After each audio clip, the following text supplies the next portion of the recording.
Welcome to this. It's a special SABC News special broadcast as we build up to the FIFA World Cup final in the United States. Before we get into the tactics, the predictions, and the road to football glory, we wanted to do something slightly different tonight, So we thought while I'm seated here in studio, let me take you to my colleague, Blaine Herman, has taken all the way to one of the highest vantage points in Auckland Park. Blaine, at the roof of the SABC building, a spectacular way to kick off the show. In fact, we'll go back to Blaine in a moment. But as I told you, he is at the top of the SABC building. It's one of the vantage points here in Auckland Park. And as I was saying earlier on, if you were watching, he was talking about it being a metaphor for the elevation that football can bring to supporters as well as the players as well. So by the end of the evening, out of the New Jersey Stadium, one team will be elevated to the top of the world as far as football is concerned. Will it be Spain or will it be Argentina? Both teams having a spectacular build-up to the final. 103 games have been played between the 48 teams that started this tournament. It all comes down to one game, game number 104. As I take you over to Blaine on standby at the rooftop here at SABC. Blaine.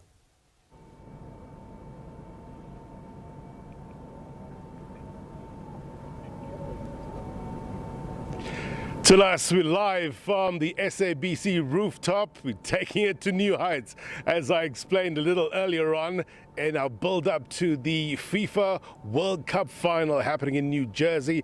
Argentina taking on Spain, 48 nations, 104 matches. We're talking about 3 host countries, 16 host cities, and it all boils down to tonight, 9 o'clock. South African time is where the two giants of football meet, and expectations are really high. This is what it's all about. It boils down to this. Now, I've got a pretty view and I've got some good talent to match as well. Let me introduce my guests. We are joined by Mwande Mateza, who's a SABC sports anchor, also Neo Poho, a SoccerBeat journalist, as well as Khanyiso Tshwaku. Thank you so much indeed, guys. I mean, it's incredible the journey that you guys have traveled. All 3 of you have been to the World Cup, experienced it firsthand. Now we're in the final. How does it feel? It's still surreal, Blaine, because it's an opportunity of a lifetime, and you work your whole life to this moment, and it doesn't feel real at any point, and you're just floating, and it's euphoric the whole way through. And then watching it on TV as a spectator now is just, it's mind-blowing that you were actually in there, in the thick of things, covering that event. It's amazing. I'm so blessed and thrilled to have been a part of it. Now, you share the same sentiment. Was it euphoric going to that place, but coming back? What's your assessment? Definitely. I mean, as Mwande has rightfully put it, I mean, it's one thing that you cannot really explain, because I was there from the beginning of the tournament when Bafana Bafana actually played up against Mexico in that 2-0 loss. And then, of course, heading over to Atlanta, whereby I saw Bafana Bafana claim that all-important point against Czechia. And then, of course, the boys then definitely took that momentum into the game against Monterrey by defeating South Korea 1-0. So for me, it was a beautiful experience. And I mean, of course, I really can't believe that we are officially here, whereby the 19th of July, it seemed so far when we began, when we were in Mexico, but now the day has come whereby the 2026 FIFA World Cup has now come to an end. What are we going to do with our nights? Khanyiso, the veteran with us. Well, we got WAFCON coming up, so that's a good thing. Banyana in action. But did it feel for you, Khanyiso Tshwaku, bigger or just longer? Well, mixed emotions, I'm an old horse playing. I remember the last World Cup I did was back in Germany 20 years ago. So every, major event, it's unique in a way. So this World Cup that you spoke about in your intro, 3 host countries. For the very first time, the World Cup co-hosted by 3 countries, the biggest ever, 48 teams. We saw 12 teams making their debut playing for the very first time. Surely this was extra special. Right. You know, for me, Africa, you know, all along, Right. we used to have 5 countries, but for the very first time, we had 10 African nations playing, and you know, it's good that 9 of those advanced to the next stage, and that's history for Africa. One of the main purposes of expanding this was to have that inclusion, right? Did you think that, though, inclusion was more of an illusion, or was it truly diversity in play?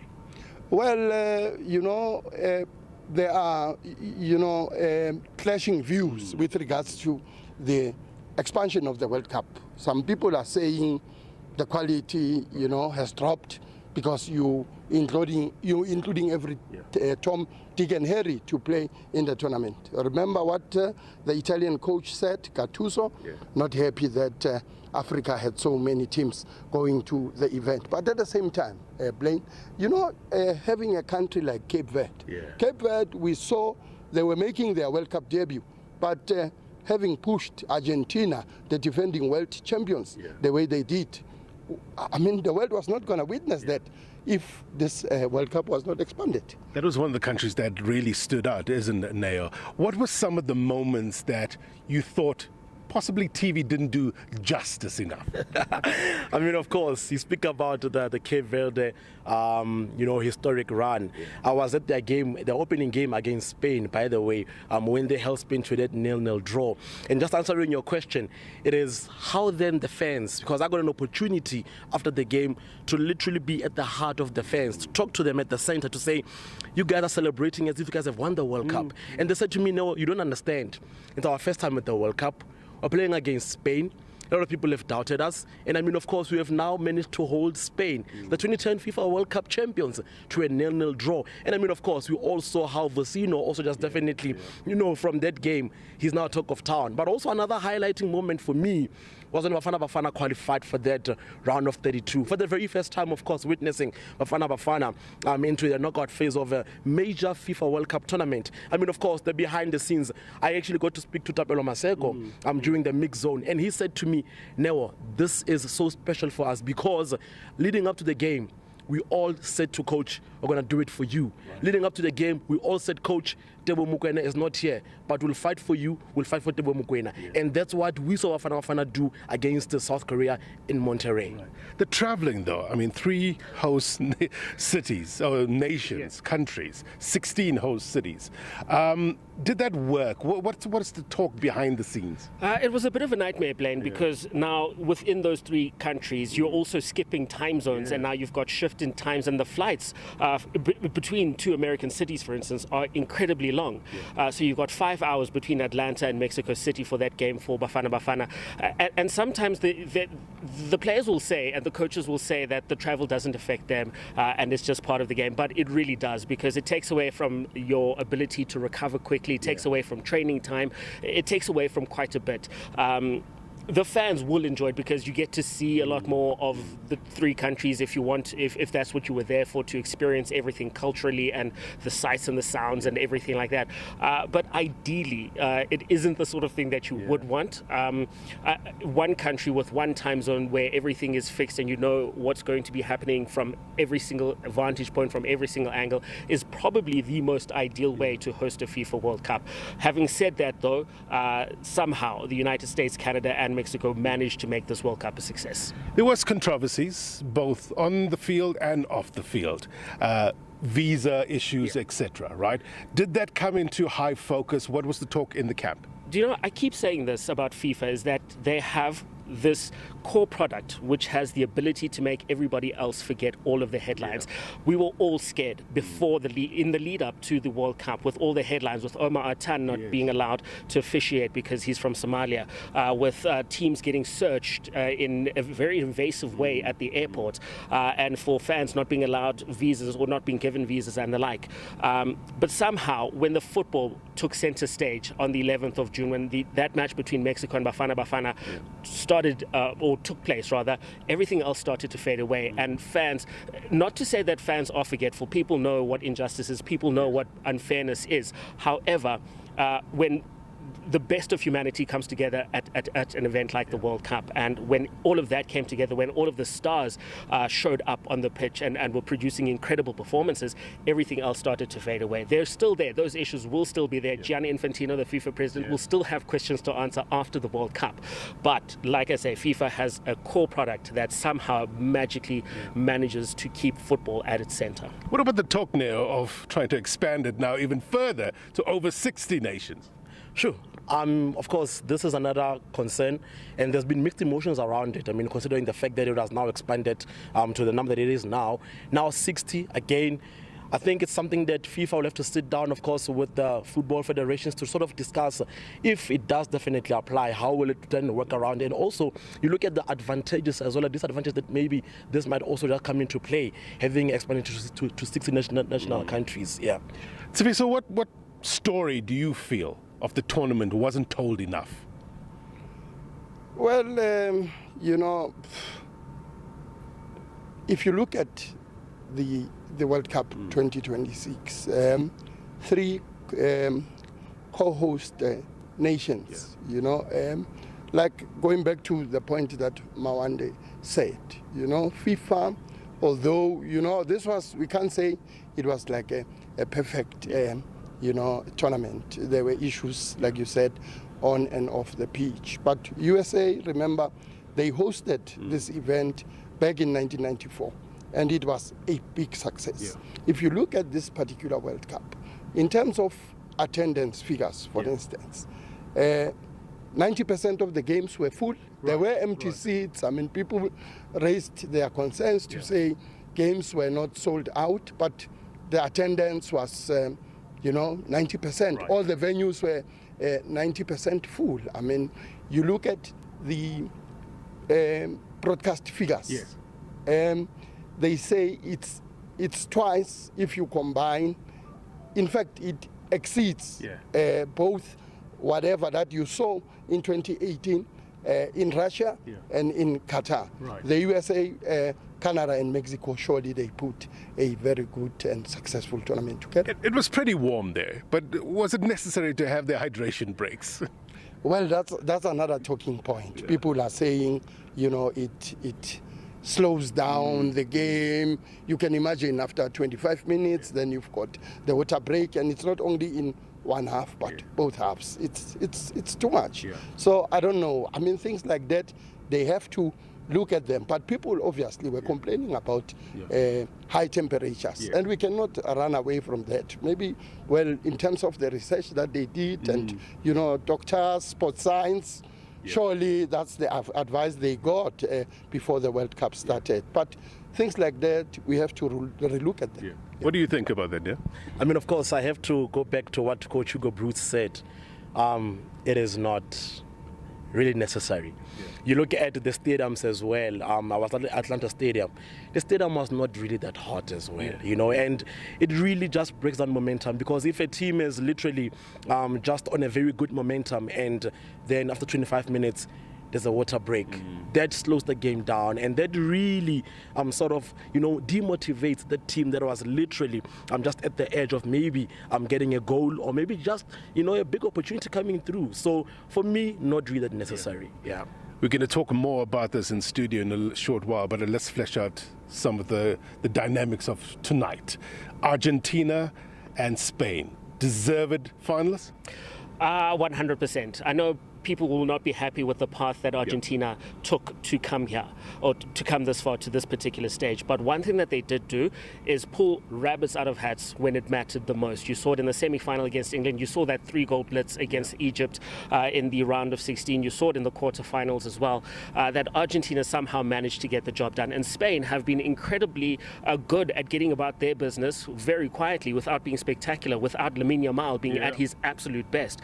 So it makes it a very interesting dynamic where one team is all geared towards one player in Lionel Messi, and then you get this team that is all interspersed, and they work together very harmoniously. So two teams that definitely deserve to be this far, and will produce a very technical and highly skilled final, one that will be incredible to watch, I believe. I'm going to pull up that picture a little later on. Lamine Yamal as a baby with Messi. I mean, how, and the number 19 is doing its rounds. What do you read on that? I think for me, I'd say it's written in the stars. Yeah. You know, you look at also now how Barcelona fans are actually, you know, the most excited fans about this final than anybody else to say, you know, finally Lionel Messi gets to play up against Lamine Yamal. And of course, that picture, I mean, it's sort of, and Lionel Messi actually confirmed that it's real. Yeah. That indeed he was there when Lamine Yamal was born. And now, tonight, they actually get to face off. And I mean, of course, for me personally, I'd say Lionel Messi, yes, he's chasing his second World Cup back-to-back. But I mean, of course, Lamine Yamal as well in that Spain team. I saw how they just went about their business against France to go to the final. And they've been, for me, they've been consistent. You look at how they're just definitely also one team that also builds up from the back, that also controls the middle field. And I mean, of course, Cucurella, Rodri has been phenomenal for me. Mikel Oyarzabal has been phenomenal for me. And I mean, of course, maybe tonight we might see Lamine Yamal. Yes, he hasn't been having the grace of the World Cups. Yes. Maybe tonight might be his night against his idol. Oh, could it be his idol's night, Sfiso? Could this be the storybook ending for Messi? If you look at the history of the World Cup since 1934, only 2 teams managed to win the World Cup title back to back, and that was a long time ago. So history is against Argentina winning or retaining the title. And if you look at the 2 teams, Spain, since the start of the tournament, they've only conceded 1 goal. Right. And that makes them, you know, favorites to win this particular tournament this year. You look at Argentina, they've been blowing hot and cold. I mean, Cape Verde gave them a good run for their money. At some stage, they needed penalties to advance to the next round. So they did not have it easy, but they are a very formidable team. It's a blockbuster final. It's going to be closely contested. Blockbuster indeed. And you can't rule out Argentina, right? Right to the very end, right down to the wire. What does that say about that team? There's a lot of character. And I know everybody says that Lionel Messi is the person that everything is geared towards, and to a large part it is. But everybody in that Argentina side plays their part. And there's a way that Lionel Messi has of galvanizing the rest of the team and pulling out the best of them. And I think you see it in the way that he leads, and how, you know, when the team comes out of the tunnel, Lionel Messi has to go past first before they even think about stepping onto the pitch. And it shows there's a lot of cohesion, there's a lot of unity within that group. And there's also a lot of emotion. You can't take out emotion. You can be the most technically gifted team, but at some point it has to feel like you're playing for something bigger, and you're playing with just raw emotion, passion, love and dedication. And I think that's what Argentina have, and what I would hope would probably shade them just a little bit above Spain. Awende, Neo, Sfiso, thank you so much. Now you come down with me. We need your better mind to flesh out as we build up to the final. Argentina taking on Spain, 9 o'clock. The closing ceremony is happening at around 7:30. So we'll give you a sense of what you can expect from that as well. What about that 30-minute break, halftime break? How will that play into the whole dynamic as well? We're going to talk much more about this and other issues. Till us, I'll see you in a short while. Blaine, what a fascinating conversation you gentlemen have just had from the rooftop here at SABC. Do come down. I'm waiting for you in studio for us to pick up on that conversation. And as you heard there from Blaine, the closing ceremony is set to take place at about 7:30, and rightly so, Blaine also mentioning the halftime show, right? Something that doesn't usually happen in football. About 25 minutes or thereabouts, we are told, which is against the rules of international football, that federation, that body that governs the rules, that says players are entitled to a maximum of 15 minutes. But there will be a halftime show. It will feature the likes of BTS, Madonna, Shakira, you know, pretty much almost like where Xoli Zondo is. Well, just slightly less than. It is perhaps comparable, but not exactly on the same level, Xoli, because you are at a place where that watch party in Midrand is kicking as far as the people that are there and the anticipation for the World Cup ceremony, as well as the match itself when it starts at 9 p.m.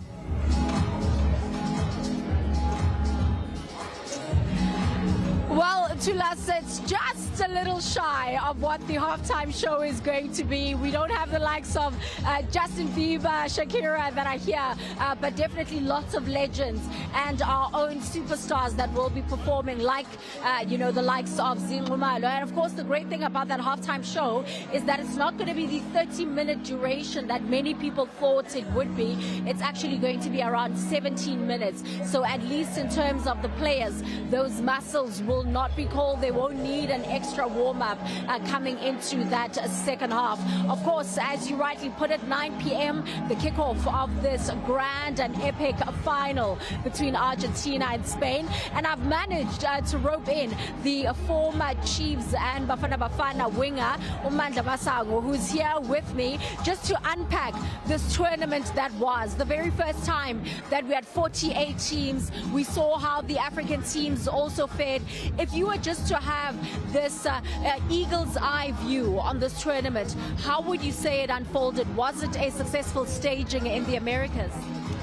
I think it's been a good tournament, even though there were some political issues regarding visas and officiating. But overall, it was good, and it was also good seeing African teams. We have really improved. So I think in the next World Cup we'll really challenge. Absolutely, and seeing the likes of Bafana making their own history. Speaking of African teams, the likes of Cape Verde, who were able to push an Argentina side all the way. Let's talk about this final itself. How do you see it unfolding?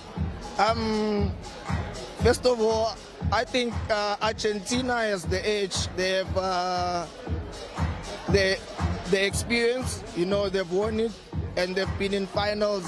So I think they have the edge over Spain.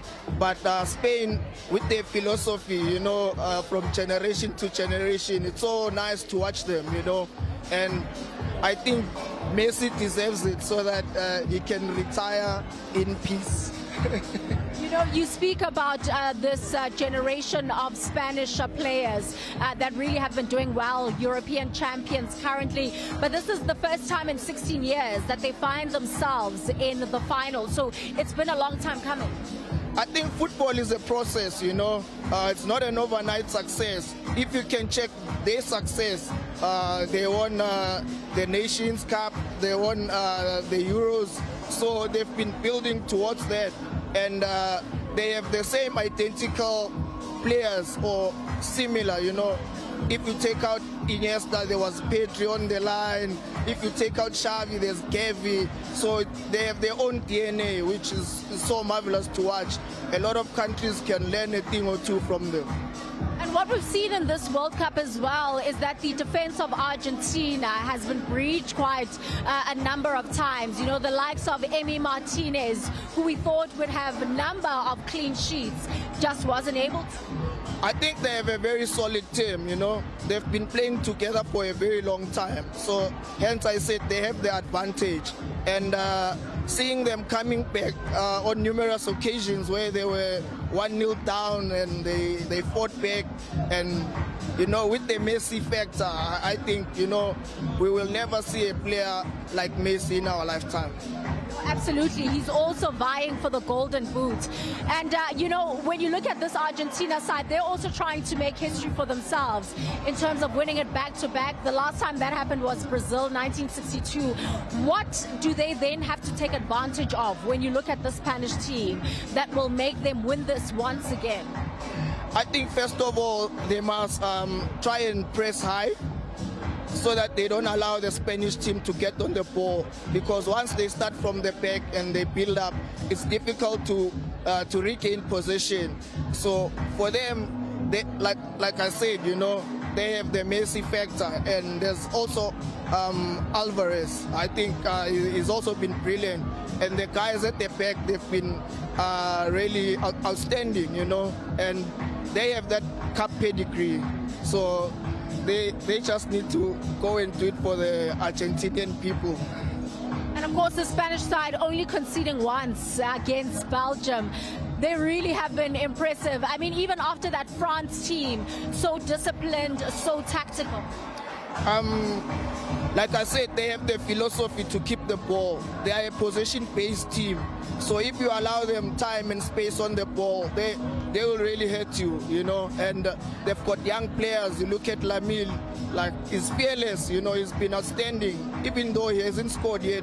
But the number of opportunities he creates, you know, I like the fact that whenever he gets the ball, he just takes on players, you know, he eliminates and it creates space for the other players to come in and score. And they have a good bench as well, you know. You have Merino, whenever he comes on, he scores. So they also like have a really good chance, you know. Do you see this match wrapping up in the 90 minutes, or are we going to need extra time and penalties? I think back to the final in Qatar, that 3-3 draw, that was just so exciting. I think it will go to extra time, you know. Yeah, I have that feeling because Argentina, they're really good. They can be 1 goal behind, but they can overcome that, you know. So I think Spain will score first, but eventually the winners will be Argentina. There we go. Thank you so much, Mandla. And of course, enjoy the rest of the evening. No, thank you very much. So Mandla Masango, the former Chiefs and Bafana winger, he's going for Argentina, saying they will be able to successfully defend their World Cup trophy and, of course, become the first nation since Brazil in 1962 to win it back-to-back. And it would be a fairy tale ending for Lionel Messi, especially if he's able to get that golden boot. We know at the moment it is Kylian Mbappe, the France captain, that is currently leading that tally in terms of the number of goals scored in this tournament. So just a couple of hours, less than 2 to go until the final, and we'll see if the predictions that Mandla gave us in terms of going through to extra time and Argentina eventually winning will happen. It's back to you in studio. We'll continue here in Midrand with the public viewing area and the festivities that are taking place. All I will say is I will not argue with Mandla Masango. I'll leave it there. He would know the game better than I do, so, you know, I would not argue with Mandla Masango. That's Kolizondo out in Midrand. So from Midrand, we want to take you to Meadowlands. Not in Soweto, not Meadowlands in Soweto. Meadowlands Sports Complex. That's in the area of East Rutherford, and that's in New Jersey. That's out in the United States. That's exactly where it's taking place. It is known as the Meadowlands Sports Complex, and our U.S. correspondent Sharon Bryce-Peace is on standby. It is for the purposes of this tournament known as the New Jersey Stadium, but MetLife is its normal name. Sharon, we've been seeing people starting to really take in the atmosphere outside the New Jersey Stadium, and I see that you are at a fan park. Give us a sense of where you are, as well as in relation to where the stadium is, as well as the build-up that you are witnessing at the moment. Well, there are 2 really big events that are happening today to Lasizwe. Of course, the one in East Rutherford at the New Jersey Stadium, otherwise known as MetLife. 80,000 people expected to pack that stadium for this epic finale between Spain and Argentina. We are at a watch party in Central Park in Manhattan. As you know, New York and New Jersey have been co-hosts here. And so some 50,000 people expected to descend on the great lawn here at Central Park. Aaron is going to give you sort of a wide berth here so you can see the fans starting to arrive. This was announced by Mayor Zoran Mamdani a few weeks ago, where he actually compared the effort here to what he experienced as an 18-year-old attending the FIFA World Cup in South Africa in 2010, specifically talking about Durban, talking about the meat on the braai and the vuvuzelas, and he really infused this moment with his experience in South Africa. So what they've done here is they've invited 50,000 ticketed fans, 3 huge LED screens, and this is really the culmination of 40 days of competition, 104 matches, 16 host cities across 3 countries, and it all comes down to New York, New Jersey today. 80,000 people packing in at MetLife, 50,000 here, a huge logistical exercise, lots of security, the NYPD fanned out, the fire brigade is here, anything can happen, and certainly I think all contingencies have certainly been made for what should be a resounding culmination of this epic World Cup in North America. Shaun, not to get you all serious, because I don't know, I know that it doesn't, you don't need a second invitation to be all serious, but I imagine that when we are at match number 103 done and dusted and now going into match number 104, it is something of a point of reflection for what this tournament has done for the host countries, specifically the one that you observe on a daily basis, the United States of America, both on and off the field. What has this tournament meant for the United States? Well, it has certainly been something of a different atmosphere in terms of the geopolitical moment of the day. There is a war that is ongoing. 2 teams, the United States and Iran, participated in this competition. It has been a boon for the various host cities here in terms of people coming in, accommodation. I'm told that beer sales in the United States have gone through the roof because of the European fans that have descended here. Look, give us some time really to assess this once the final whistle goes today. But what I think will happen here to La Sizwe is that this has infused the United States in particular with soccer culture. Remember, this is football country, American football, and what you're going to see are elements of the Super Bowl, right? The big halftime show today in East Rutherford is going to be akin to what you would see at the Super Bowl final, the likes of Madonna, Shakira, Justin Bieber, Burna Boy from Nigeria, Coldplay, and so the elements of Americanness certainly will descend on this FIFA World Cup final. But in terms of the broader assessment, the financial boon that this has been for FIFA, right? At the beginning of this tournament, we talked a lot about the extraordinary amount of money it costs to get a ticket. We'll have to really run those numbers again in terms of what the final numbers were for this final today. But certainly it hasn't been a cheap exercise. Remember, it's not just the tickets that cost money, it's the airfare that costs money, it's the accommodation that costs money, and then it's the food and drink. So certainly an economic boon for this region, but in terms of running the numbers, we don't have that final assessment for you quite yet. So one last point that I'd like to tease out with you. We know that nothing will be lost in translation between the 2 sides this evening, because Spanish, being the main language in Argentina as well. So that part is taken care of. But talk to me about New York itself, the Big Apple, a big melting pot of cultures. You find almost everyone from everywhere in the world in New York. Talk to me about the elements of the population that will pledge their affiliation to either side this evening. How strong a population do we have, for example, Spanish population, Argentinian population? That's a bit of a curveball for you, but I trust you. I trust you fully. Listen, the unofficial second language of the United States is Spanish, so there will be nothing lost in translation here. And understand the history between these 2 sides, right?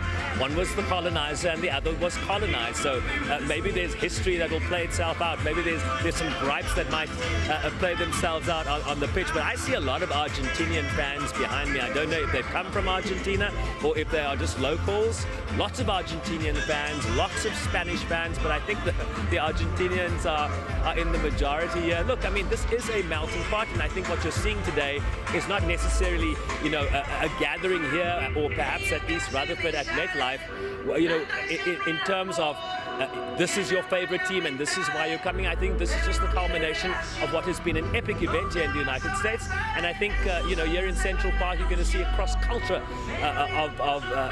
in terms of the people that will be descending. Just also just to have a good time and spend time with family and maybe watch a little soccer on the big screens behind me. All right. Sharon, thank you for that. As far as open public spaces in urban centers, you can't get better than Central Park in New York, and that's where our Sharon Bryce piece is, and it is really showing off from what you can see from the climate outside there. So that was Sherwin. He wasn't in Meadowlands, not in Soweto, not in New Jersey. Let me show you a bit of what's happening in the Meadowlands Sports Complex, and that's in New Jersey. That is the normally known as MetLife Stadium, but for purposes of the World Cup, it is known as the New York, New Jersey Stadium. You can see it's starting to fill up quite nicely as people take up their seats ahead of the start of the closing ceremony. What am I talking about? Closing ceremony as well as the kickoff of the final between Argentina and Spain. I think let's take in a bit of that atmosphere. I'll be back with more for you in just a moment.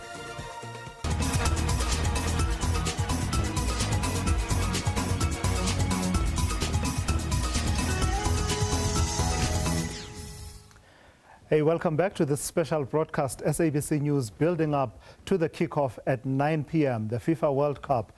It is the ultimate clash between Spain and Argentina. Well, from the rooftop, we've managed to convince Blaine Herman to come down back into studio. He is now back in studio for us to pick up on those conversations. Blaine, it is good to have you finally here joining us in studio. You've been missing out. We've been having a bit of a party here. So much warmer here. The vibe is good. The roof was good, but the vibe is good here as we build up to the big match. Absolutely. It all happens at 9 o'clock. The closing ceremony is starting now, so we dip in and out and give you a sense of what's happening there. But Neo Poho is with us still as well. Neo, I mean, when you get a sense of how far this tournament has come, and what we were talking about earlier on in terms of the 48 nations, talk now, maybe it goes over 64. How would you sum up this tournament in terms of success?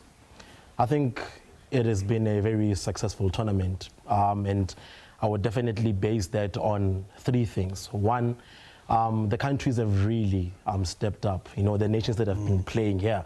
I mean, look, we now have a very, very beautiful final between two giants, which is, of course, Argentina as well as Spain, number one and number two in the world. So based on that, one, there's definitely been a very, very good football that we have witnessed throughout, of course, the opening game on the 11th of June. Secondly, I think it's been a success in terms of what the fans have also delivered coming to the stadiums. I mean, we've seen stadiums being packed. I was at the Azteca. Literally, I could not even hear a colleague of mine just sitting at close proximity to him.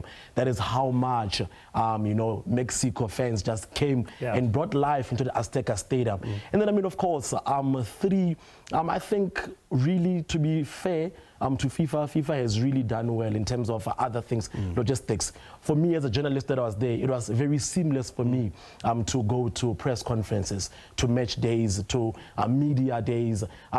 The buses that were organized when I was in the US, the media shuttles that were also there when I was in the US as well.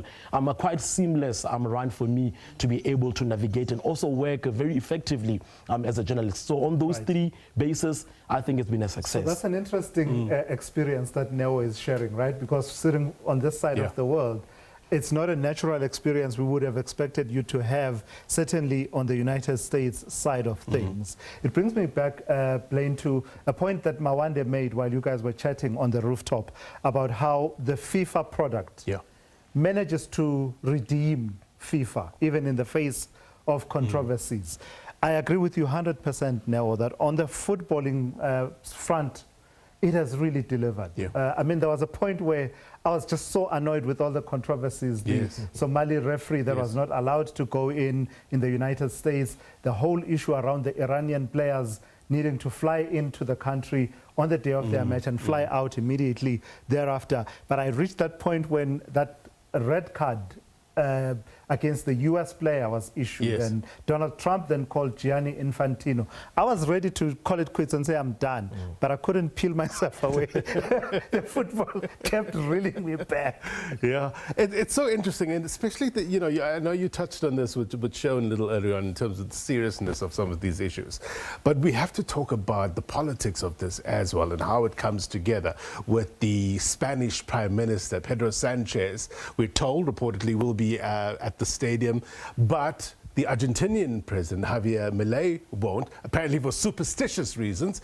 We're told he's going to watch it from home. Right. But there's seemingly no love lost between US President Donald Trump as well as Pedro Sanchez. And I wonder how that dynamics will play, this diplomatic friction. Yeah, that would be one to watch, right? The body language when they are both in attendance. And it all stems from recent disagreements that they've had over a period of time in Trump's second term. Spain emerging as one of the strident critics of Israel, for example, and even the war that has been going on with Iran, quite critical of it and taking a really sharp stance on those issues that has not landed well with the White House, with US President Donald Trump. And as you say, by contrast, he gets along really well with President Milei of Argentina, who is, I think I've heard someone referring to him as the Trump of Argentina. Add to that, FIFA doesn't like politics in sport. In fact, doesn't want politics in sport. That's why Argentinian players got into a bit of trouble after their match with England and their celebrations that sort of made the political point about the Falkland Islands. FIFA saying we'll defer it, we'll deal with it at a particular point. Lamine Yamal celebrating their La Liga win. You remember that picture where he's holding up the Palestinian flag. So there'll be a bit of geopolitics that sort of, encompasses the whole event. I know we have to go to Vanessa, but since you brought up Yamal, Control, put up this picture. It's such a special picture. We have to take a look at it. Little baby Yamal and Messi. I mean, we spoke about this now earlier on, but just looking at this picture, it looks like it's AI, but it's real to us. It's absolutely real. Neo, do you want to talk to it? I spoke, of course, at the rooftop, and I said, this is what makes this final so special. Because I think Lamine Yamal finally gets to play. He never got a chance to play, the way he would have loved to. Whether being it alongside Messi at Barcelona or maybe against him. And now he definitely gets a chance to play with him, and not only just at any other game, but as at the FIFA World Cup final. So, can go into this? Sorry, no. He's no longer a baby anymore. He's 19, right? He's 19 now. Lamine Yamal is no longer a baby, and Lionel Messi will know all about it, possibly by the end of tonight. Second thing, it's absolutely real. UNICEF has had to come out because they've seen the buzz that the pictures. It's in plural that they've created. It was for a shoot in 2007 in support of UNICEF by players from Barcelona, and therefore that's how it came about. And therefore, both of them, by the way, UNICEF tells us, are great ambassadors for UNICEF and the causes that they champion. So. Faith has a weird way of bringing things together, right? It really does. Look, lots happening around the country, around the world. In fact, as millions are focused on tonight's big match, 9 o'clock. But I want to give you a sense from the mother city. Now, let's bring in SABC News reporter Vanessa Puna, who's with fans in Cape Town. How's it looking there, Vanessa?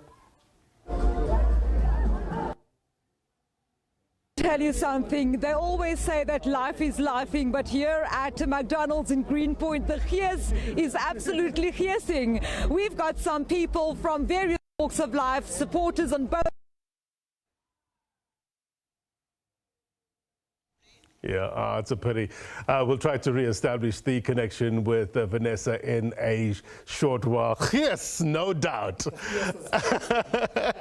I wonder how, Neo, we kind of pick a side here. Do you look at pedigree in terms of how things operated, how the journey to the final was, or is there some sort of connection that South Africans can pick? Possibly Spain winning in 2010 here.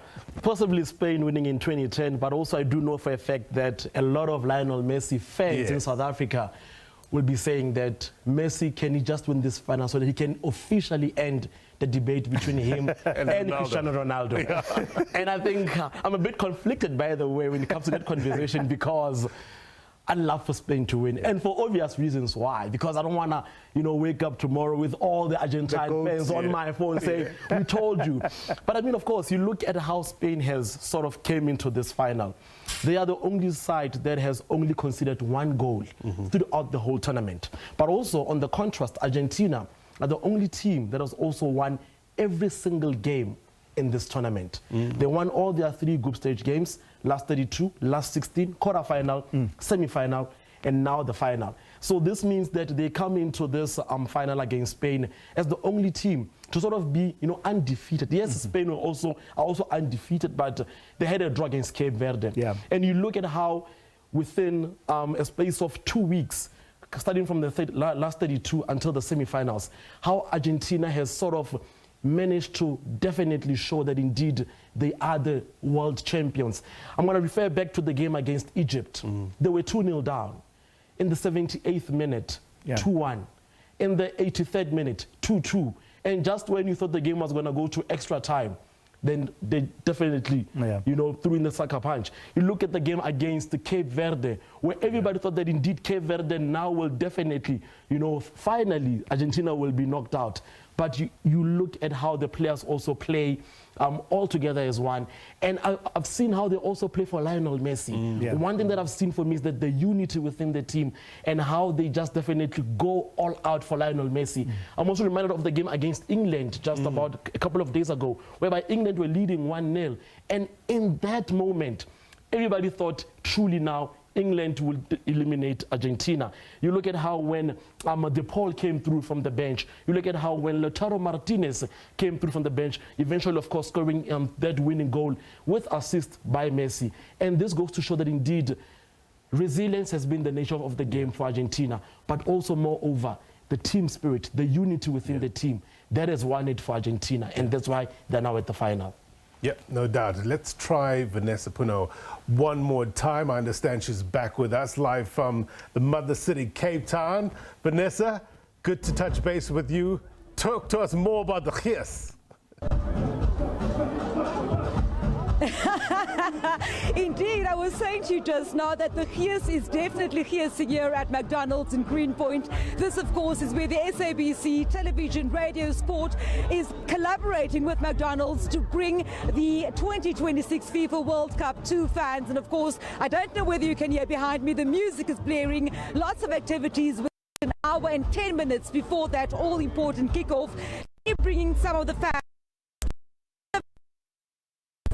A radio let me ask him, he's an Argentinian fan here tonight. Tell me about your team. Tell me about why you want them to win. Firstly, I love Argentina. A big Barcelona. Either way, I'm very happy. I do want Messi to win. Perfect way to end off his legacy. Perfect, cherry on top. If technically what is like 11 players of Barcelona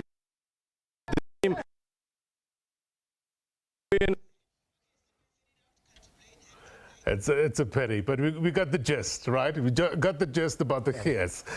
Vanessa Puno, they will try maybe a little later on. It happens when you have so many people in one area with cell phones going, you're bound to have these technical issues. But Vanessa Puno, thank you very much indeed for your reporting there. Touch base. It's a massive year for South African football, right?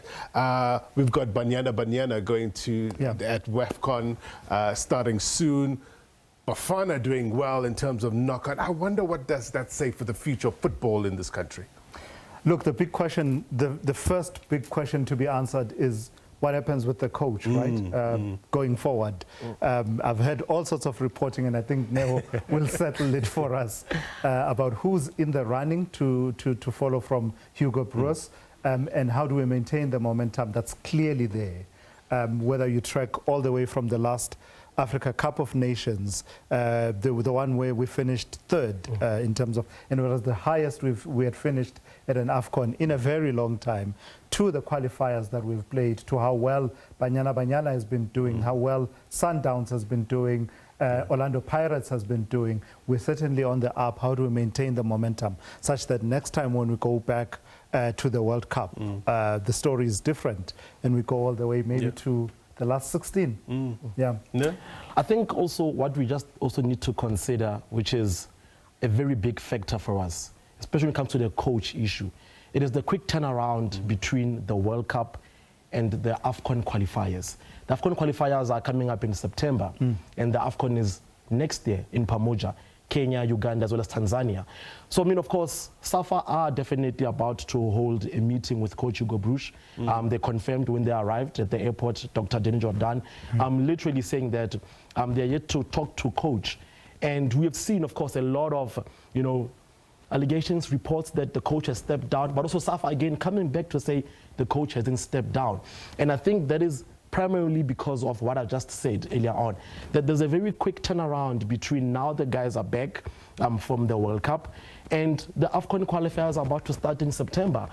So now the question is, do we bring in a new coach with a whole new system, with a whole new philosophy? And also, do we retain Hugo Broos? Because one thing I can tell you for a fact as well is that the players, they love him. We saw how they literally played for him against South Korea. And that's one thing, again, that the players have also been echoing, that can he just remain for the next AFCON? And then we can have a new coach leading up to the AFCON in 2027 and leading up as well to the FIFA World Cup in 2030. So these are the elements that SAFA will definitely have to consider on whether they retain Coach Hugo Broos or they bring in a new coach. But I can tell you for a fact as well that one of the candidates that is definitely expected to be announced, should Coach Hugo Broos leave, is none other than Coach Peter Mosimane. I mean, of course, we've seen this. He's not carried out of the box now.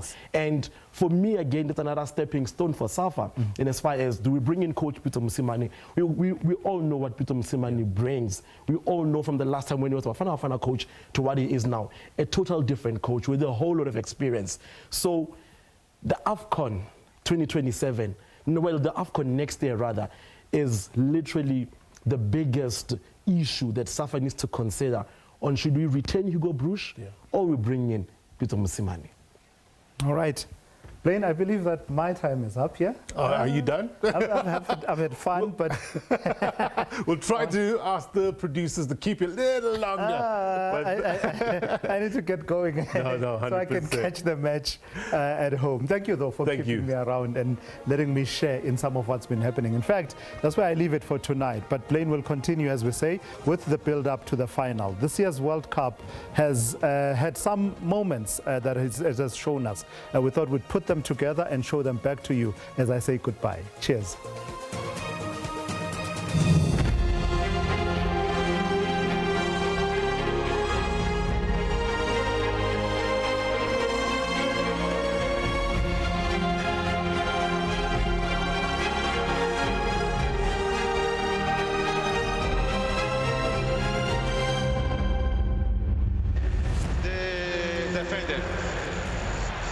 Decision, direct free kick, red card.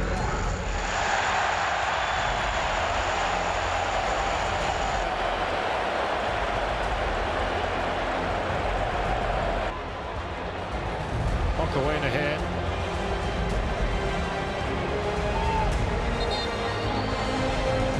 He's not having any of it, is he? And he's going to be very careful that he's not going to get a yellow card. Corey Benson just said, I don't want to card you. It's a very interesting referee's view.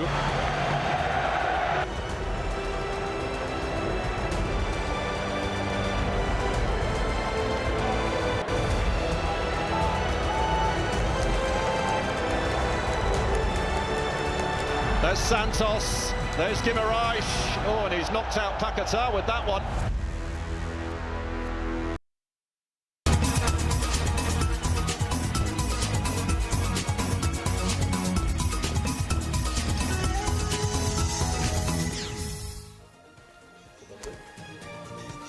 Welcome back. You're watching a special edition as we build up to the FIFA World Cup final. Argentina taking on Spain at the MetLife Stadium, but it's called the New Jersey Stadium for purposes of the World Cup final. It's all happening in the United States. The build-up, excitement, the road getting here, equally important as well. There's lots of controversies that happen on and off the field. We'll talk a bit about that in terms of diversity, inclusion, etc. What about the visa issues? Did that taint in any way this World Cup? Or did they do the talking on the field and that's actually what carried us through? We've got a number of the better minds in studio. Khanyiso Tshwaku is a sports analyst in studio with us. Thank you so much, as well as Rishaan Govind, sports psychologist. I think it's important to have your better mind to understand, the pressures that people are going through as well. Thank you both for joining us on this special occasion. Khanyiso, let me just start with you and your assessment, something that we're asking the viewers as well. In terms of how we got here, the new format in terms of the 48 nations taking part, with the talk now that it might be expanded. Your thoughts? Look, this is firstly, good evening, Blaine, and good evening to the viewers and also to our guest here. This particular World Cup has spanned an entire school holiday. The school's opening on Tuesday. You'd find Tell me about it. You'd find that a World Cup would start roughly in between exams, and then in probably like 2 weeks into the holiday, and at least then you're able to adjust a fair. But it's been a long tournament. 104 games is no child's play. It's probably the peak. What looks like the peak of FIFA's commercialism. Look, I mean, they're taking it a step further with the 2030 World Cup, with games being hosted in South America, then the tournament, then also moving to Europe, which you'd often find that in the past, it would circle around Europe, Asia, Africa, Europe. But as we've seen now, it's become clear that in the chase to open up wider markets, it's also opened up FIFA to the crass nature of commercialism. And I mean, look, CAF will probably be the happiest of the confederations, because they went from having 5 teams in the World Cup, from 6 in the 2010 World Cup with us as hosts, to 5, from 5 to 10. And if there is a group of Turkeys who will not vote for a different Christmas in the event the World Cup is downgraded, it's CAF. And I mean, of the 10 teams that got through to the World Cup, 9 made the round of 32. There was 2 made the round of 16, 1 in the quarterfinals. So from a CAF perspective, CAF are very happy with how they've showed up in this tournament. But I think the rest of the world, especially with what else that has happened around the tournament, next year's FIFA presidential elections are going to be very interesting. Rishaan, speaking about, look, we celebrate these new features that FIFA introduces in these World Cups, but I wonder, we celebrate the trophies, but do we, forget about the psychological scars or the psychological pressure that these players have to now adjust and adapt to these? Thank you. I think definitely. I'm gonna flip it up a little bit, and I'm gonna say that, growing up as a boy in South Africa, one of my first memories about the Soccer World Cup, or World Cup in general, was putting the ball down in my backyard and kicking the goal and scoring the World Cup. I think as anyone that's a football fan, that's the first memory you go up making. So today, I think when these guys are going out into the field, they're not thinking about the nerves, they're not thinking about the pressure. They're thinking about a lifelong dream that they've journeyed towards. And I think that's where their energy and their commitment and their passion is coming from. Rather than looking at it from a nerves or an anxiety perspective, they're looking for it as, this is what my whole life is about. This is the pinnacle, and this is what I need to go and achieve.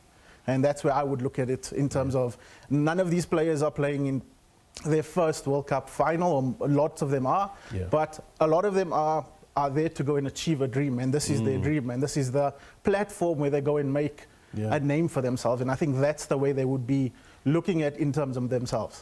Something, Khanyiso, that hit the country hard, not only Bafana, was the loss of Jayden Adams. And it just came as a shock to the nation, a young, promising life cut short. I wonder the toll that will take on Bafana going forward. Look, it's going to be very difficult. I mean, it speaks more to our colleagues, science in particular. But look, I mean, you need to understand that Jayden was not just a teammate. He was a friend. He was a colleague. And remember that the one thing we often forget about sports people, that they actually spend more time with each other than they spend with families. And now you're going to have to walk into a space where a particular team member who was a quiet, reserved and shy person, but did all his talking on the field with how he played, is then all of a sudden, not all of a sudden is not there. It just hits differently. And also remember that people process grief differently. Yes. There are those who are able to cry it off and manage their emotions better. There are those who manage it differently, and at times it may show up at the time when they least expect it. So it's one of those where, again, it just reminds us as human beings, not even just sports people or in our respective professions, that there are lives that we need to live. There are lives that continue outside sport. I mean, if you look at the growing commercialization of sports, of school sports in particular, one of the conversations that's being had is the mental toll that it's taking on school kids at the moment, and whether is school sport, especially rugby in particular, because it is the fulcrum of the school sports magnitude that's pretty much become the thing now. How are children, how are school kids managing the emotional stresses of playing first team rugby, being televised weekend in, weekend out, playing in an arena with parents who sometimes do not have the emotional maturity to deal with bad decisions. I mean, if they're able to spew expletives and match officials at provincial games, at test matches, I mean, referees who aren't even professional referees, who are professionals in other spheres, but take up refereeing as something as that they want to do, they have to deal with that. So I mean, again, it speaks to at least the one thing that we've started to see over the past 20 to 25 years is the destigmatization of mental health. And that is the most important part, where no one now looks down on people who actually require mental health. It's just a sad thing that whatever's happened to Jayden, unfortunately, with his stature being a Bafana and a prominent national team player, would then obviously attract questions around what transpired behind their four walls. But again, those are the kind of privacies that as a journalist, every so often you also need to delve in and explain what transpired, but also needs to be done in the manner that is sensitive enough to it will pry, unfortunately, but also prying at a distance to allow readers to also make up their own minds. Rishaan, look, they say pressure creates diamonds, right? But I wonder at what stage does pressure stop being motivating and start being damaging to performance? I think that is an excellent question. I think you've hit the nail on the head, and I think Jayden's story is just testament of exactly what you're talking about. I think in South African culture, especially growing up playing soccer in South Africa, joining the lower leagues and grassroots structures, once kids start to play and they continue to play in that level, I think they get tired of competing and tired of losing. Not one of them have got a win, and when they get to, let's say, 17, 18, 19, they have gotten tired of losing and tired of the consistency and tired of the performance of giving everything and sacrificing their life. And I think when they get to that tender age of, end of school towards university, like you said, that pressure gets so much, and they rather would go out and socialize, go and make something of their life where they can earn money, they can put some food on the table. And I think at the moment, we need to have a serious conversation with ourselves as administrations, as coaches, as people involved in football and in sport, is how do we humanize the emotions further? So, we're playing at a very competitive football stage. We're playing, like my colleague was saying, we play exceptionally good rugby. We compete at the highest fronts in cricket. What we're saying is, how are we giving them the tools to go and cope and deal with stress, anxiety, and nerves, so that when they get to that chance to shine, the pressure is not so much that they can't cope and deal with it. Important point. We'll touch more on that in a short while. I want to go now to the Lions. We've asked you to give us a call to comment on the upcoming match, also your assessment with regards to this tournament, the 2026 FIFA World Cup tournament held in 3 nations, 16 host cities. 011-714-0677-7879 is the number to dial. We have Patrick from Alberton. Patrick, a very good evening to you. How's it going? Very well. What's on your mind? No, I just wanted to say that, in my opinion, I think World Cup's being influenced a bit too much by politics, especially when it comes to the USA red card. I think that just shows you how much influence has been floating around in this tournament, which it's a little bit disappointing because the football has been fantastic. Yeah. I mean, the quality of the games has been phenomenal, especially last night's game. Personally, I wish that would have been the final as opposed to the two teams we've got in there tonight, but that's just my personal preference. And when it comes to tonight's result, I reckon, hopefully Spain have got it in the bag. It all depends on how much protection Argentina get from the ref. They've been bullying the other teams into submission, and if the ref stops that today, I think Spain have got a chance. Otherwise, I reckon it'll be Argentina. Refereeing is definitely a talking point. I'll bring Khanyiso on that one in a short while. Patrick, thank you so much. Patrick's calling us there from Alberton. Diteboho is calling us from Kempton Park. A very good evening to you, Diteboho. Good evening, and my thoughts on... Oh, Diteboho, do we still have you there? Yes, you do. We can hear you. I can hear you now. Go ahead. Okay. Yeah, so my overall assessment on the World Cup, firstly, it was a huge gamble for FIFA to implement this 48-team format. But what we saw, it gave us so many surprise packages. It gave us opportunities to see emerging nations to shine, countries like Cape Verde that we honestly, a lot of people had not known about, went onto the biggest stage and they shined. We got exposed to so many players from that nation that became sensations on social media.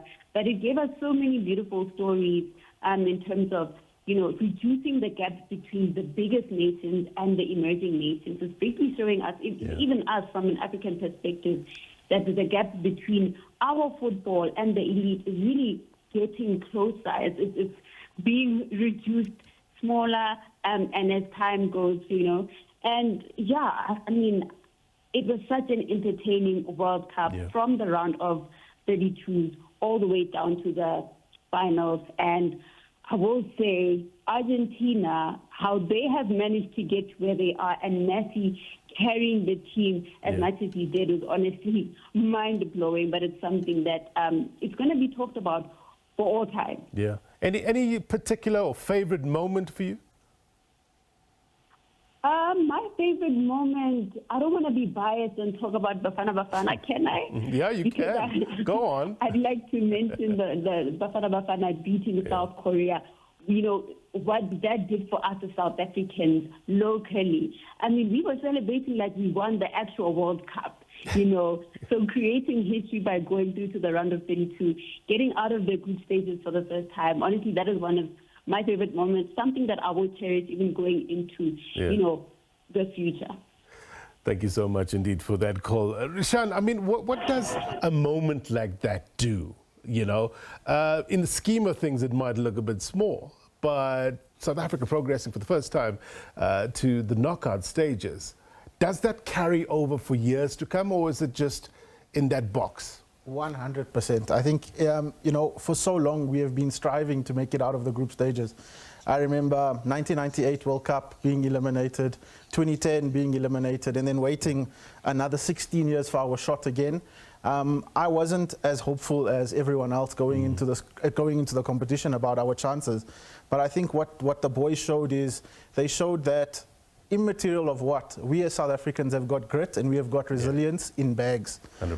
If you look at the first sort of 10 to 15 minutes of the games, you'll see our backline wasn't all where it should have been, making simple communication mistakes, conceding early goals. But again, we pulled in together, and I think, from a very young age, the camaraderie between us as South Africans is always there.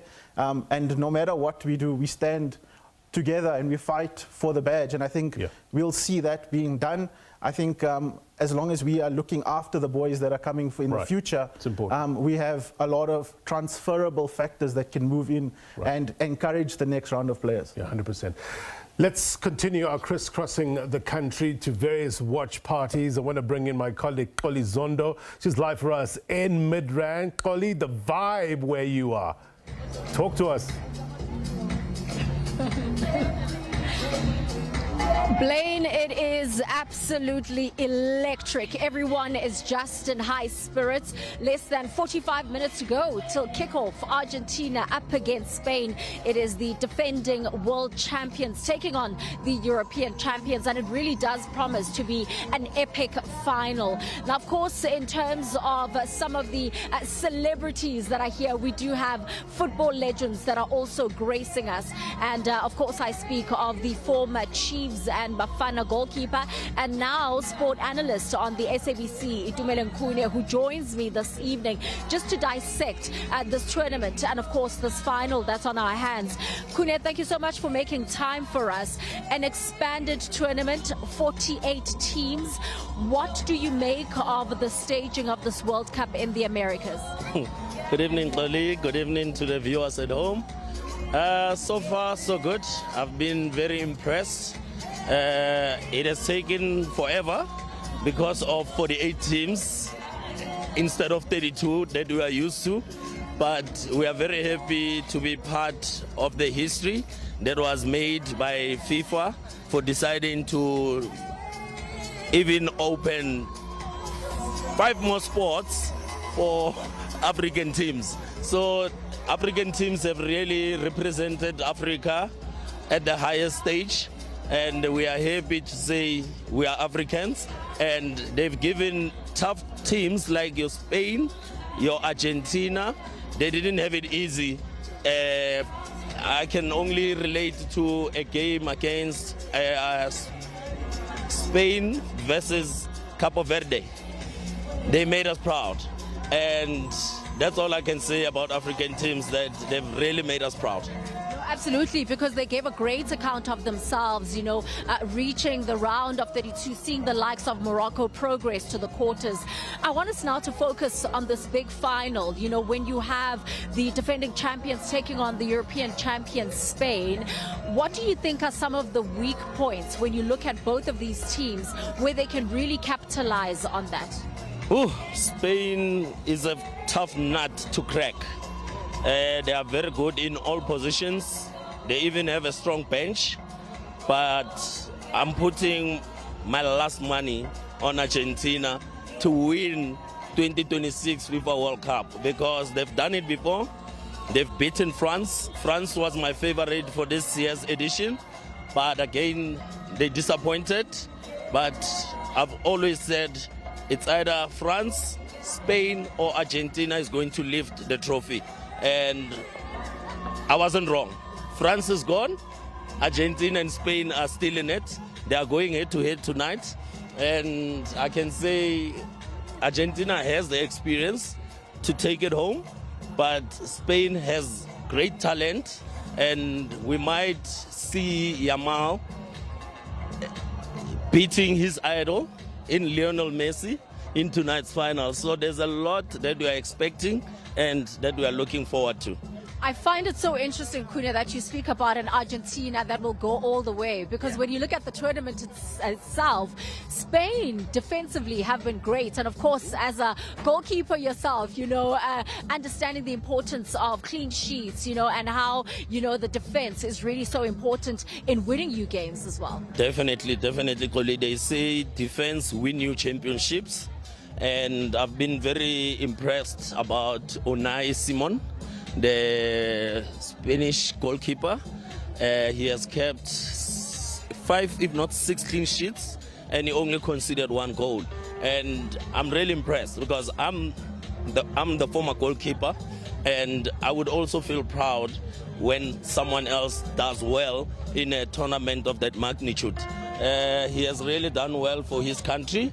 And obviously, we have to give credit to the rest of the team. They really fought hard to get to where they are, which is the final. And we can't just credit certain individuals. I think I've said this before, while I'm at work at SABC, of course, that Spanish right back and left back, Cucurella and Pedro Porro, have been so important for the team. Because they always bomb forward, they always add numbers, and they are not scared to go forward. And when they played against Portugal, I remember very well, I was doing that game at SABC studio, and I said they might not be able to go forward because of the competition that they were facing. They had Khanyiso on the right, who's also an offensive right back, and they had Mendes, PSG player, who's also bombing forward. So it was so interesting to raise that point, and people didn't see the importance of Pedro, Porro and Cucurella, that they always go forward. Pedro Porro, he's sitting on 2 goals. Cucurella is probably sitting on 4 assists. That's how important they are. And then their backbone, Rodmane, Rodrigo in one of the games, he completed over 80 successful passes going forward. So he's also being one of the most important players for Spain by making sure he guards the back 4 and he protects the goalkeeper as well. So Spain, we can talk about them the whole night, and you can mention every individual, that even the ones that always come from the bench going in. Marinos. Merino, he does that at Arsenal. We see it week in, week out. He's doing it for Spain at the World Cup, and he has only played less than 100 minutes for Arsenal the whole season, but the coach has a belief in him, and he came on as a sub twice.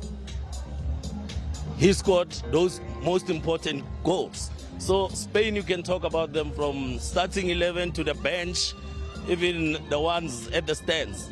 You know, that's how great they are. But I'm giving it to Lionel Messi. You know him. And I want us to unpack that, you know, especially when you look also the likes of, you know, Emi Martinez, who was able to get the Golden Glove the previous edition, and, you know, just what you make of his performance in terms of this tournament. And speaking of, you know, this Argentinian side, that has been able to come back when they were written off in many matches. Just speaking about, you know, that comeback spirit. I haven't been impressed by Martinez in this year's tournament. He has conceded so many goals, and very soft goals.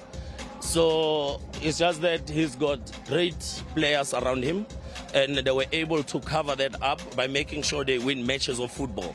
And you have your captain from Inter Milan, who's also a very key player for Argentina. You have your Simeone, who are very hardworking. You have your Paredes, you have your De Paul, and like I said, Messi is in a class of his own. And I'm very proud that it's going to be a tough one tonight. It's not easy to predict, but I'm thinking... That's my final question. Scoreline, are we going to penalties? What is going to happen? I was actually doing the Black Label score predictor today, and I predicted that Argentina is going to win 2-1. So it's a game of goals, it's a final, and we might even find ourselves watching penalties tonight. That's how tough it's going to be. It's not going to be an easy game because Messi has a score to settle. He played all his life in Spain. He wants to prove that he's the god of Spanish football. He has carried Barcelona for so many years playing in Spain. And Spain players also have a score to settle. They want to show him that we are the upcoming and future stars, just like you. So it's going to be interesting to witness tonight's game. Very interesting, and I always love chatting to you. Enjoy the final. We'll definitely be chatting. Thank you so much, Claudine. All right, Itukude there, the former Chiefs and Bafana goalkeeper, giving it to Argentina, saying it could be a 2-1 victory, but also not ruling out the possibilities of penalties in terms of this encounter. It's going to be an epic one, Blaine, as we build up to it. The festivities right here in Midrand, absolutely electric. Everyone is just so excited, and we will be here till even midnight, you know, just celebrating what has been been a fantastic FIFA World Cup. Let's take it back to you in Auckland Park. No penalties, please. You've got to go to work tomorrow. Thank you, Xoli Zondo, live for us there in Midrand. We'll try to touch base with Xoli in a short while. All right, I want to go to the callers now. 011-714-067-7879. I understand we have Sipo from Reimsig. Sipo, very good evening to you. Your predictions? All right, my prediction for the final, of course, I would like the Spanish to win. I think they've been consistent throughout the tournament, though we know that they draw against Cape Verde, but they've shown a world-class performance all throughout the tournament. Not that I'm taking anything away from Argentina. Argentina, they've also played remarkably well. I mean, they've not lost any games to date, and they've proven that they're a formidable team. I mean, if you look at their last two games where they trail behind and they come back very strong, they end up winning the game. So it's been remarkable, very great, very wonderful to watch them. And the one important thing, I think, for me, is that if you look at Spain as well, they've not conceded many goals in this tournament. It clearly shows that they've got a great tournament. They've got a great defense also that they've got. So I think and I wish that Spanish win this, and especially for the young men, of course. I think it'll give Lamine Yamal a great, wonderful confidence booster, that he may be able to, in the next tournament, to have a desire to win more and more and more. And he's standing a good chance to win a Ballon d'Or if he wins this World Cup. So I think this is a great opportunity for him, that opportunity to start opening it up for him and to show that he is indeed the upcoming Messi. Yeah. Sipo Reimsig, thank you very much indeed. I'm sure many, many people around the world share your sentiment. Thank you very much indeed. All right, let's go to Akani from Roodepoort. Akani, a very good evening to you. Good evening to you and to all of the listeners and viewers. What's on your mind? What's your prediction? First of all, talk to us about what you make your assessment of this World Cup, and then let us know who you tipping your hat to. So I think the first thing is we've had a roller coaster of emotions for this World Cup. We started out hopeful. Then we had our first game with Bafana losing. We got angry at the coach, at the players, at the officiating. Then our hope was restored. We drew. Then we won against South Korea. That was, elation from, all of us. And we had hope because for the first time we were able to make it into the second round, which we have never done before. So that was awesome. Unfortunately, we then lost, a game that we shouldn't have lost to Canada. But we still had, a lot to be proud of. And unfortunately for most South Africans then, it ended in tragedy when the passing of Jayden was announced. So, it's been basically all of the emotions that we could think of that have happened. But to answer the last question, who do I tip my hat off to? So I'm a very big Messi fan, but I think this time around Spain will probably take it. I think it's time for, for Messi to hand over the baton to the next generation in the person of Lamine Yamal. So it would be a fitting, end to one great career and the start of another one. Akani, appreciate your call. Thank you so much indeed, Akani, calling us there. Keep those calls coming in, 011-714-0677-7879. Now, Show and Bryce Peace has been located in Central Park in New York. The vibes there, over 50,000 people expected to gather at that watch party. So you get a feeling that soccer, as they call it, back in the States is really picking up in terms of popularity as opposed to football, which is the dominant sport in the United States, one of the dominant sports. But let's hear from some of the fans that have gathered there in New York Central Park with Show and Bryce Peace. What are your expectations for the day? Big finale. What are you hoping? I think it's going to be a slow start. I think the first half, both teams are going to play pretty defensively, but I do think Spain does have a better defense, and they can actually withstand the late attempts from Argentina, which, yeah. What have you made of how Argentina has progressed here? Do you think they're going to get lucky again today? I don't know if it's luck per se. I think it's just that they tend to adapt later in the game, and their substitutes bring on great energy. So, but I don't know if that'll work against Spain. So, yeah. What are your expectations for today? Argentina win. Yeah, and Messi make another 5 goals, maybe. What did you think? How did you feel about Argentina's progress through this competition? Because in a lot of games, right at the end, they got through. We suffer a heart attack in every game. Today, expect the same. A very hard match, but enjoyable. What do you? I mean, it says Messi on your back, right? So, what are you expecting? I hope Messi win everything.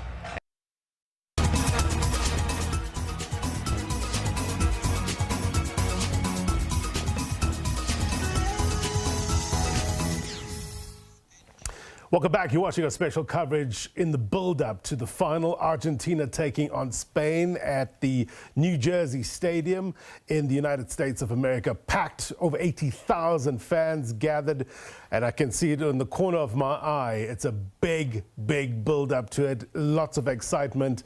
The stars are all out during the day in the United States. So we will build up to just under half an hour to go till kickoff, match time, 9 o'clock. SABC News, SABC Sport rather, will be bringing that to you live. So let's continue crisscrossing the country. Let's head over to Free State Bloemfontein. It's where we find my colleague Khanyiso Tshwaku live for us at a watch party. Khanyiso, what's happening where you are?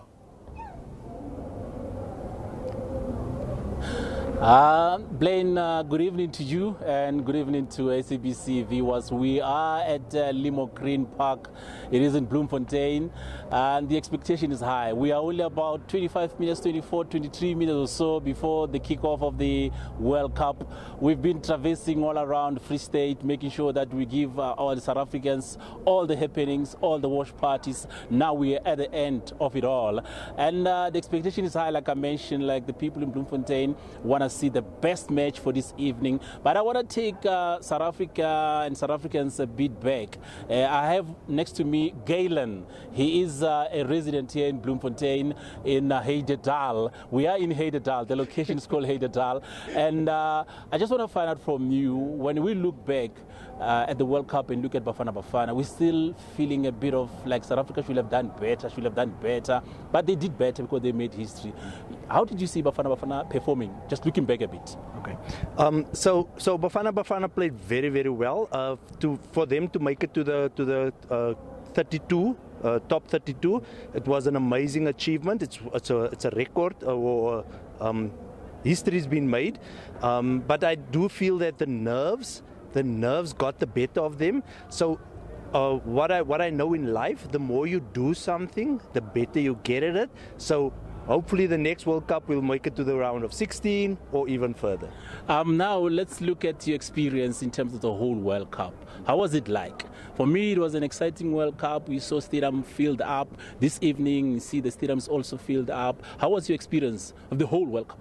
Okay, the whole World Cup was amazing. The first part of the World Cup, I watched a few matches. I didn't watch a lot of matches, but after the round of 16, I watched every single match, and it is amazing. Waiting up until 11 o'clock at night, 2 o'clock in the morning to watch the matches. I'm so proud of Kylian Mbappe for scoring the 10 goals in the World Cup. So he's making it for the Golden Boot. Yes. So I'm super excited about that. Yes. Now let's talk about what's happening this evening. I've been meeting a lot of people saying Argentina is going to take it for the second time.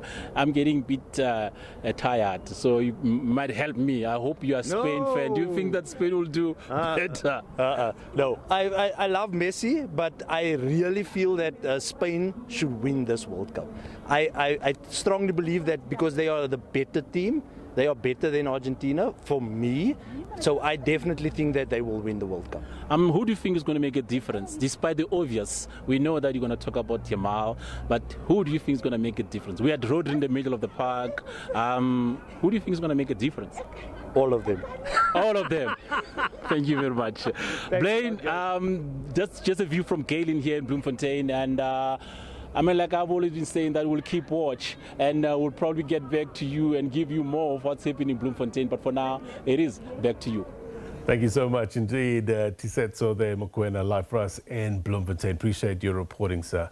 All right, we'll keep tabs with our teams across the country as we build up to 9 o'clock kickoff, bringing back our guests. From some of the callers, Khanyiso, definitely a talking point was the officiating, the refereeing in this World Cup. What stood out for you? Highlights, lowlights? Well, the highlights is that when they've called on VAR, it's worked. When they have not chosen to call on VAR, the situations in which it has not been deployed has been very touching. I think the CAF sides in particular were on the short end of the stick.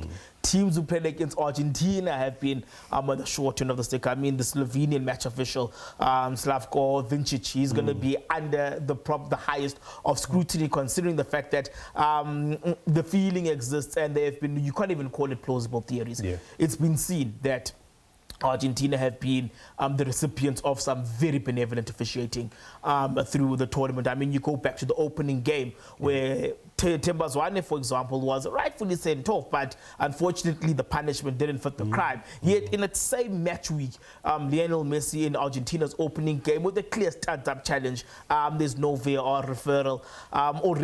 You already as a neutral football fan, you started to think, oh, well, here's George Orwell's Animal Farm, where some are being treated better than others here. And I mean, we saw what transpired with the African Cup of Nations, with how Morocco literally got a magic carpet ride to the final regarding the officiating. And it came to a point where, I mean, Senegal, it doesn't even bear repeating what transpired in the final in Rabat with that penalty and what transpired before the penalty. So I think the officiating is going to be of the high scrutiny. I mean, I think the one bonus is that the match officials on the field, outside of the fourth official is from Jordan, all three are from Slovenia. So at least, I mean, one could say that, is there a UEFA leniency? No, because, I mean, whichever referee has actually officiated in Argentina games has given the bulk of the 50-50 decisions to Argentina. So, look, it's going to be, the officiating is going to be critical. The VAR referrals and the bigger challenge with VAR in particular has not been the system itself. It's been the humans behind the decision-making. I mean, rugby's television match official system in technicality works, but the challenge has been the human beings behind the decision making that have led to so many controversies. I wonder the pressure. Look, we always talk, Rishaan, about the pressure of the players, but the pressure that these referees go through. We assume that they're all professionals. They are all professionals to get to that standard. But is there still that fear of making mistakes in their mind? Does that play a big part? I think at the end of the day, they're human. So no matter what they're doing, they've got to make a split-second decision where the outcomes are immense. You could literally shatter an entire nation's dreams, or you could give someone the trophy. So I think as much as everyone's excited for Spain versus Argentina, I think today the man of the match needs to be the referee. So that the rest of us can have the most enjoyable final of what has been, I would say, a decent competition to watch. So yes, Blaine, I think the referee would be under probably more pressure than any one of the players to get it right and to make sure that he's getting the calls right without any scrutiny in the final. Let's have a look at the lineup, and we'll start with Spain. We've heard from Itumeleng Kune earlier on. mentioning the likes of Cucurella as well as Poro. What stands out for you in this lineup? You look at the spine of this team when you look at the fact that, again, they've kept a similar defensive back four. Mark Cucurella on the left. They've got Aymeric Laporte in the centre back along with Pau Kubasi.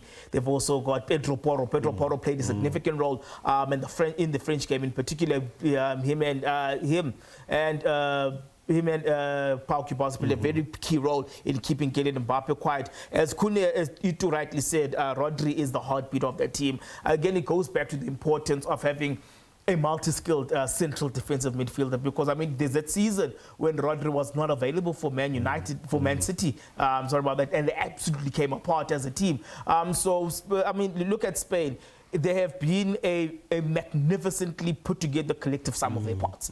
Whereas when you look at this Argentinian team, everyone has a clear role to play. You look at Emiliano Martinez. As I think, as a former professional goalkeeper, I would have to think that it's slightly harsh on Emi Martinez, because if you look at a goalkeeper can only be as good as the defenders. If your defenders aren't putting together the clear work, especially in terms of their man and zonal marking, and also when you look at the fact that defending is actually a team effort, from the high press to losing the ball in the middle to recovering at the back. So it is a collective defensive issue that Argentina need to deal with, even though it's the back four and the keeper who understandably have to take the blame. But you look at the fact that Lionel Messi has been quietly anonymous in first halves above the big game, but he tended to show up magnificently at the back end of the game. However, though, you look at the Spanish team aren't your one-trick show ponies. They are a multi-skilled side. They will have their plans in place. And I mean,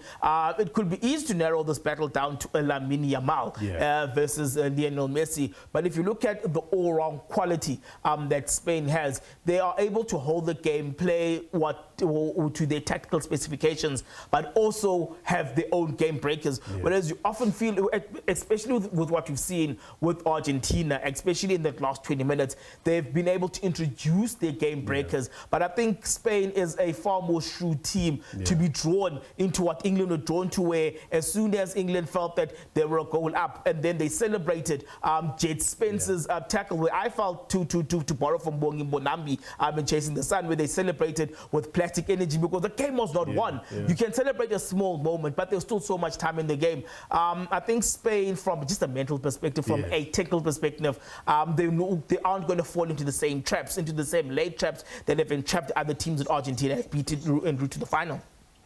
All right, I'm told that the national anthems are being played. Let's take you there live to the New Jersey Stadium.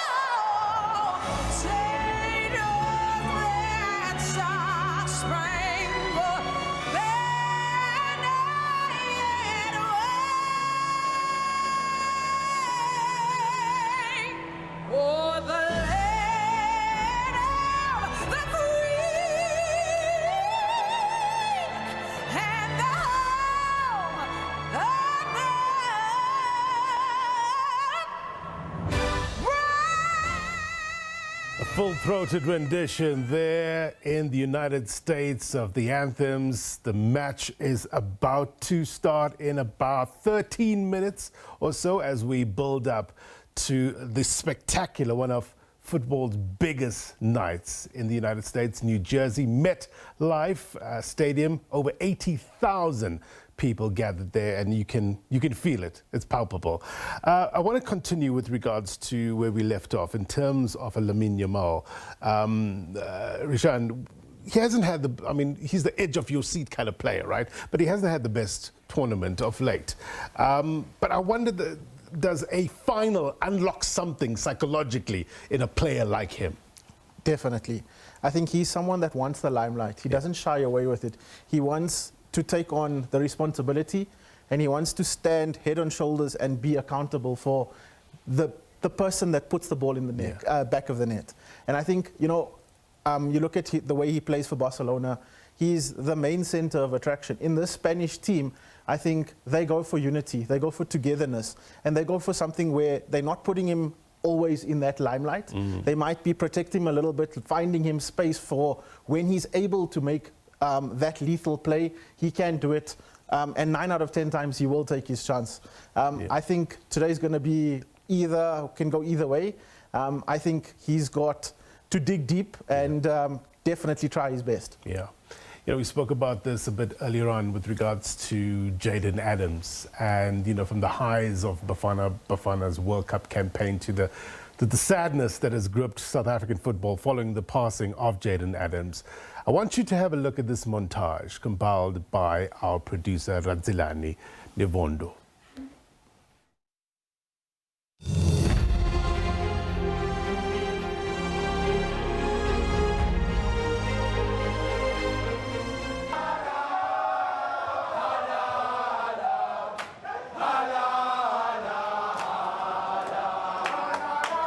We wanted to come here and compete. We can live here with our heads high. Proud of the boys, the effort, the fight, the character, the mindset to keep fighting. Well, the boys are here. The crowd was the alarm, the alert to say they've arrived. They went as one of the lowest ranked team. They come back as heroes. They walked so that the next team will run. Very, very proud of Bafana. Welcome home, boys. Made us very proud. Proudly South African. I think they tried their best, and I think 2030 will be much better.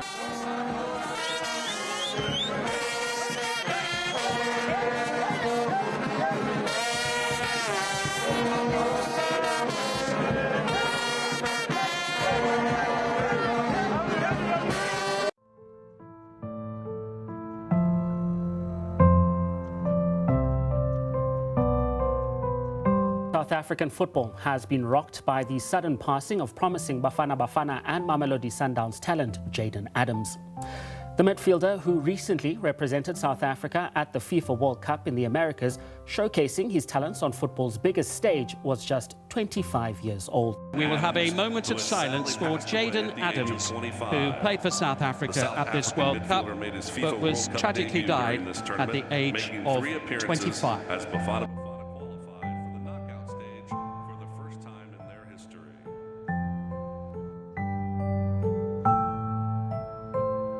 I think Jayden is a type of footballer that could have gone to any club at any stage and had the ability to raise his game to the level that was required. In here with a charge for Adams! What goal! Supply was from Tartus, and Jayden Adams, his long goal job comes to an end. Expert touch at the near post and Stellenbosch. He would mislead the opposition to think he didn't exist, yet the damage he was causing was humongous. Just like an elephant in a dense forest, causing destruction, but silently. That was Jayden. Move again. Dow, nice cutback. Move again. Set up for the strike. 2-0.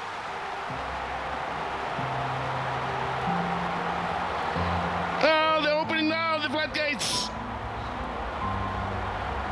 Another debutant goal scorer, Adams.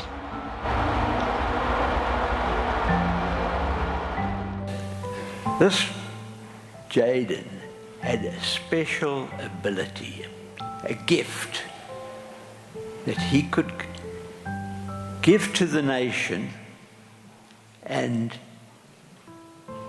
raise the spirits of the people living in the community who could look up to him.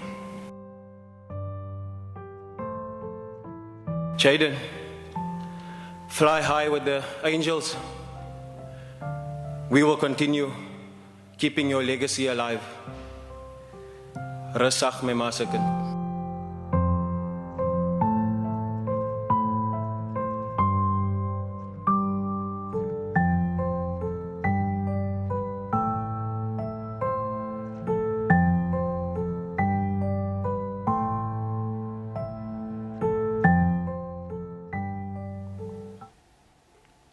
It's a powerful montage.